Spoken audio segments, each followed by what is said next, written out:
Joining me now, White House reporter for the Wall Street Journal, Carol Lee, and associate politics editor for Roll Call, David Drucker. And welcome to both of you. Good morning. Good morning. Carol, I'll speak with you first. As the president says he's not going to use his executive powers to raise the debt ceiling. The Treasury Department on Saturday said we're not going to be minting $1 trillion coin to help meet the government spending obligations. So that means the debt ceiling is going to have to be raised by Congress.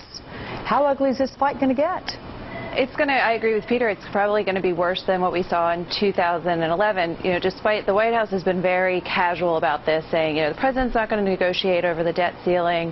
He did that in 2011. He's not going to do that again. They've tried to rally business leaders to their side so that they can box in Republicans on this issue when it comes up. But the bottom line is that there are a number of things that Republicans want, particularly after they didn't get the kinds of spending cuts that they wanted out of the fiscal cliff deal at the end of the year. And they're going to use the debt ceiling as their leverage. And one interesting thing to watch for in all of this is how the Republican leaders in Congress handle this, because the Republican leaders don't want a huge fight over the debt ceiling, but the rank and file members do.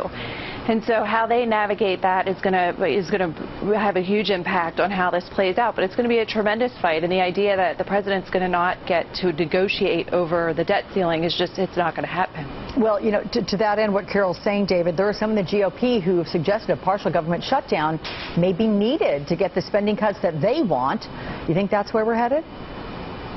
Well, I think it's very possible. If you look at how the fiscal cliff played out, as Carol noted, Republicans didn't get a number of things they were shooting for on their end. And so politically, as well as substantively, the fiscal cliff, the debt ceiling, I should say, then becomes their next avenue for being able to extract what they want out of the administration in terms of spending cuts and paring down the size and scope of government.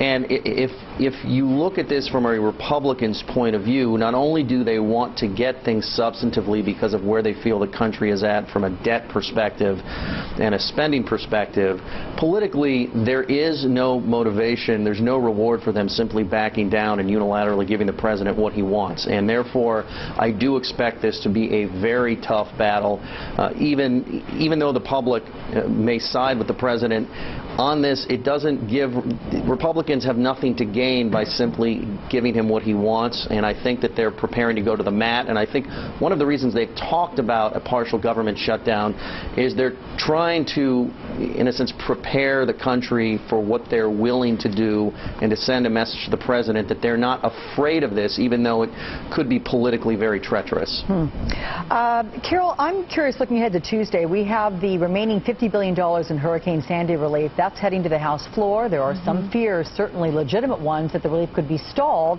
by the House Republicans. What would be the holdup?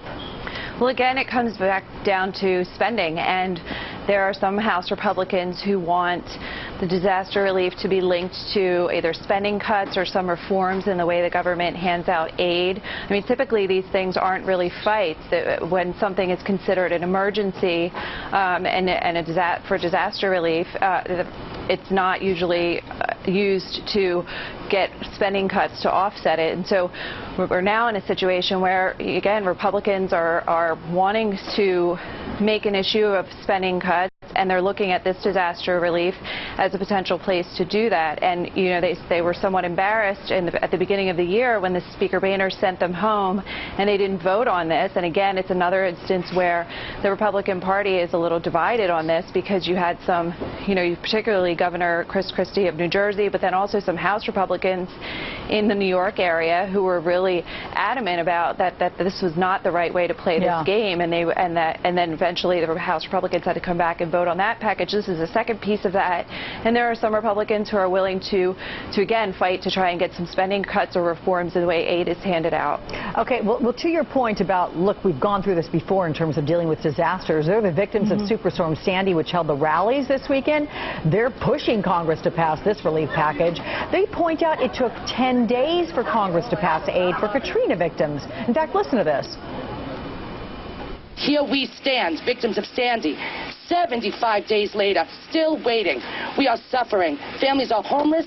People are without jobs and struggling. Where the heck is the red tape being cut? Because I sure haven't seen it. My neighbors haven't seen it. My friends haven't seen it. We are still fighting. Again, Katrina, 10 days it took to pass. So, David, do you think this is a fight that some Republicans want to have, given some in their own party? High-profile figures as well from New York and New Jersey, they want this passed quickly. Well, it's become an uncomfortable fight. One of the things that's changed over the past 7 years or so is that we're in a much different position from a deficit and debt point of view, and so there's much more resistance on the Republican side than there used to be to all of the little riders and pieces of pork that are loaded into these disaster relief bills, and that's some of the changes we've seen in terms of these things being held up. An easy way to do this, and it's hard to get an agreement on this in the Senate, is just to pass a clean disaster relief bill with nobody else's projects in there.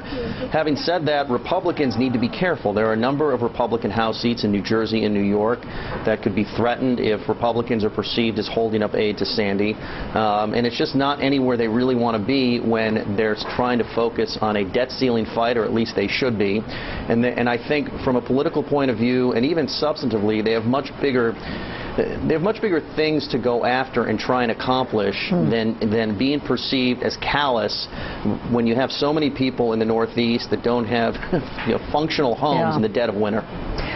Okay, quickly changing topics here with you, Carol. Your latest article, you point out that Chuck Hagel accompanied then-Senator Obama to Iraq and Afghanistan in July of 2008. This was in part to bolster Mr. Obama's foreign policy creds. And that happened while, of course, the president was running against Senator McCain for president. Right. How much of Senator McCain's concern about Chuck Hagel becoming defense secretary is on actual policy, and how much might be lingering resentment, perhaps?